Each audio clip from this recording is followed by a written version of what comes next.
ദേശീയപാത നിർമ്മാണ വിഷയത്തിൽ പ്രതികരണവുമായി എംഎൽഎ എ രാജ. ദേശീയപാത 85 നിർമ്മാണവുമായി ബന്ധപ്പെട്ട ഹൈക്കോടതി വിധി ദേശീയപാത നിർമ്മാണം തടയുകയല്ല ചെയ്തതെന്ന് എംഎൽഎ അടിമാലിയിൽ പറഞ്ഞു.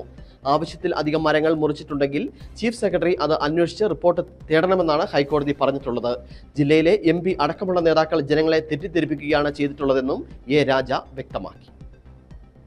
ഹൈക്കോടതിയിൽ നിന്ന് പറഞ്ഞിട്ടുള്ള ഒരു കാര്യം എന്ന് പറയുന്നത്, ആവശ്യത്തിന് കൂടുതൽ ഇതിൽ പറഞ്ഞിരിക്കുന്ന എക്സിബിറ്റ് P4 എന്ന് പറയുന്ന കളക്ടർ പെർമിഷൻ നൽകിയിട്ടുള്ള പെർമിഷനിൽ നിന്ന് കൂടുതൽ മരങ്ങൾ അവിടെ മുറിച്ചിട്ടുണ്ടെങ്കിൽ ചീഫ് സെക്രട്ടറി അടിയന്തരമായി റിപ്പോർട്ട് തേടണമെന്നും ആവശ്യപ്പെട്ടിട്ടുണ്ട്.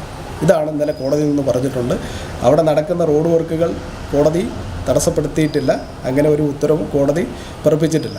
എന്നാൽ കോൺഗ്രസിൻ്റെ നേതാക്കന്മാരും കോൺഗ്രസിൻ്റെ അതുപോലെ MP അടക്കമുള്ള ആളുകൾ ജനങ്ങളെ തെറ്റിദ്ധരിപ്പിക്കുകയാണ് ഉണ്ടായത്. കേരളത്തിലെ LDFൻ്റെ ഗവൺമെൻറ് റോഡ് വികസനത്തിന് എതിരാണെന്നുള്ളത്. കേരളത്തിലെ LDF വന്നതിന് ശേഷം കേരളത്തിൽ നടന്നിട്ടുള്ള റോഡ് വികസനങ്ങളെക്കുറിച്ചൊക്കെ നന്നായി മനസ്സിലാക്കിയ ആളുകൾക്ക് നന്നായി അറിയാം.